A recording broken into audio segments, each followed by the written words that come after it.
Bonjour à tous, j'espère que vous allez bien. Alors, aujourd'hui, comme vous avez compris en lisant le titre de cette capsule, nous allons discuter l'éventuelle limite d'âge en ce qui concerne la créativité artistique en général, et plus particulièrement, bien sûr, ce qui nous intéresse, le haïku. Alors, pourquoi j'en parle aujourd'hui En fait, c'était une réflexion sur il y a quelques années déjà. J'avais vu une interview sur YouTube d'un poète québécois qui affirmait que la poésie ne pouvait se créer que dans sa jeunesse. Alors je suis navré, je ne me souviens plus de la personne en question. Il me semble que c'était un truc en noir et blanc, donc déjà assez ancien. Mais si quelqu'un trouve la référence, je suis preneur, je la mettrai dans la description de cette capsule. Mais qu'importe, cette idée m'est restée. Est-ce que, à un moment donné, on est trop vieux pour écrire de la poésie? Alors bon, on sait que Rimbaud, par exemple, je suis pas du tout fan de Rimbaud, j'expliquerai peut-être un jour pourquoi, mais on sait qu'il a écrit très jeune, et puis ensuite, plus rien.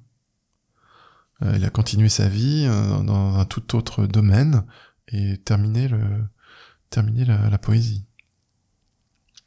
Et puis voilà, et donc voilà, donc c'est cet entretien du poète québécois, et puis en fait plus récemment, toujours sur YouTube, ma source d'information, un Américain, ou Canadien d'ailleurs, je me souviens plus, de nom de Rick Beato, a ressoulevé le sujet dans une de ses vidéos récentes. Et voilà, il se posait la question, y a-t-il encore de la créativité au-delà de 30 ans? Alors lui, il ne se consacre qu'à la musique.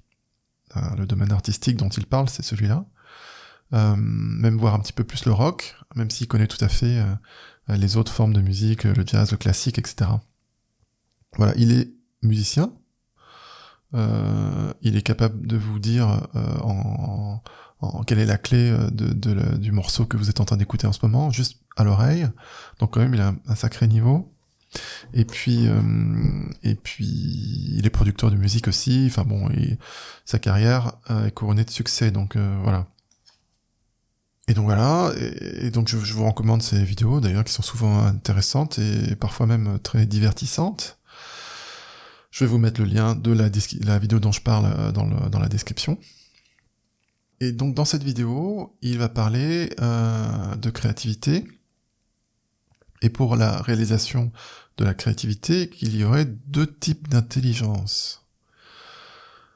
Alors l'intelligence fluide et l'intelligence cristallisée.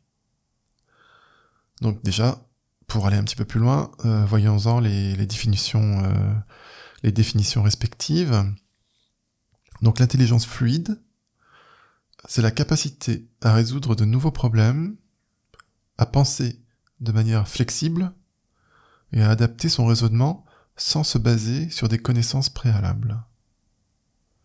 Elle est au maximum dans sa vingtaine et décroît après 30 ans. Et ses grandes caractéristiques sont la pensée abstraite, la résolution des problèmes et la reconnaissance de patterns, de schémas répétitifs. Et maintenant, l'intelligence cristallisée, c'est l'accumulation de connaissances, de compétences et d'expériences acquises au fil du temps. Ceci, l'intelligence cristallisée permet donc de résoudre des problèmes en s'appuyant sur du savoir accumulé. Donc ces caractéristiques sont tirer son information de sa longue mémoire.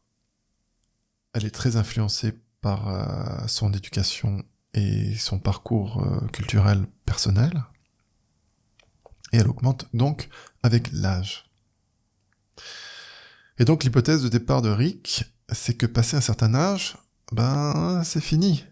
Terminer l'énergie adolescente, mise dans de nouvelles approches créatrices musicales. Et la plupart des groupes de rock ou des artistes solos finissent par se ranger au bout d'un moment, et puis c'en est terminé de leur carrière. Alors, essayez de garder en tête que je vais appliquer tout ça à la pratique du haïku tout à l'heure. Donc Rick, il reste pas là. Et en fait, avant que une tonne de commentaires négatifs lui tombent dessus, il fait sa propre antithèse. Et bien sûr, nous trouve des contre-exemples, puisque en fin de vidéo, vous pouvez, si vous allez jusqu'au bout, il y en a plusieurs, hein, mais bon, on peut juste pour l'illustration parler de Beethoven, qui a encore composé très tard, et notamment ses derniers quatuors, qui sont absolument exceptionnels. Donc voilà, mais c'est sûr que peut-être cette musique tardive n'est pas vraiment bouillonnante de jeunesse, et même si quand même la créativité est bel et bien là. Et nous alors, hein, on a vu que certains poètes classiques comme Rimbaud s'arrêtent, disparaissent de la circulation, mais d'autres continuent, jusqu'à même vieux. Et plus particulièrement, ceux qui nous intéressent, les haïkistes. Donc je vous donne la réponse tout de suite. Hein. En haïku, pas de limite d'âge. J'espère que ça en rassure certains d'entre vous. Donc pour en faire la démonstration, eh bien, il suffit de retourner lire nos maîtres japonais classiques, ce que je vous encourage à faire régulièrement, parce qu'on a toujours tendance un petit peu à partir en live, là, nous autres modernes, et un peu mettre les règles de côté, ce qui est dommage. Donc relisez un peu de temps en temps. Ça permet de se recadrer, je trouve. Et donc, on va commencer par Basho, que je ne présente plus. Vous connaissez par cœur, enfin peut-être pas par cœur, mais en tout cas vous connaissez son fameux haïku sur la grenouille et le vieil étang, hein, qui doit figurer dans une de mes toutes premières vidéos. Et ben, figurez-vous que ce haïku qui a fait sa renommée, ben, il a écrit dans ses derniers moments. Mais pas que lui. Buson, j'espère que ça se prononce comme ça. Vous avez certainement une petite anthologie des haïkus classiques japonais à la maison, donc Buson, il y est aussi. Eh bien, je vais vous en lire un, parce que l'autre, vous le connaissiez, donc je vais pas vous le lire. Mais celui-ci, les feuilles tombent, j'entends le vent souffler, c'est la fin de l'automne. Les feuilles tombent, j'entends le vent souffler, c'est la fin de l'automne. Voilà, celui-là, il l'a composé avant sa mort. Il y en a un autre qui a composé avant sa mort. Issa. Finalement, je vais tous vous les passer en revue. Hein. Tous les grands classiques, ils ont tous continué à écrire très tardivement. Le pauvre insecte, il pleure sous la pluie, comme moi. Le pauvre insecte, il pleure sous la pluie, comme moi. Composé avant sa mort. Allez, un petit dernier pour la route. Je voudrais pas que cette vidéo dure trop longtemps. Shiki. Eh oui, on peut pas parler de Basho, de Buson, de Issa sans parler de Shiki. Notre cher tuberculeux. Et donc sur son lit de mort, il écrit « La pluie tombe doucement sur la fleur de péché, solitaire. La pluie tombe doucement sur la fleur de péché, solitaire. » Et puis bon, d'une manière générale, vous savez que le haïku s'écrit selon les saisons, normalement. Et donc rappelez-vous, le printemps, c'est la jeunesse. Et l'hiver, c'est la vieillesse. Le haïku s'adapte à tous les âges.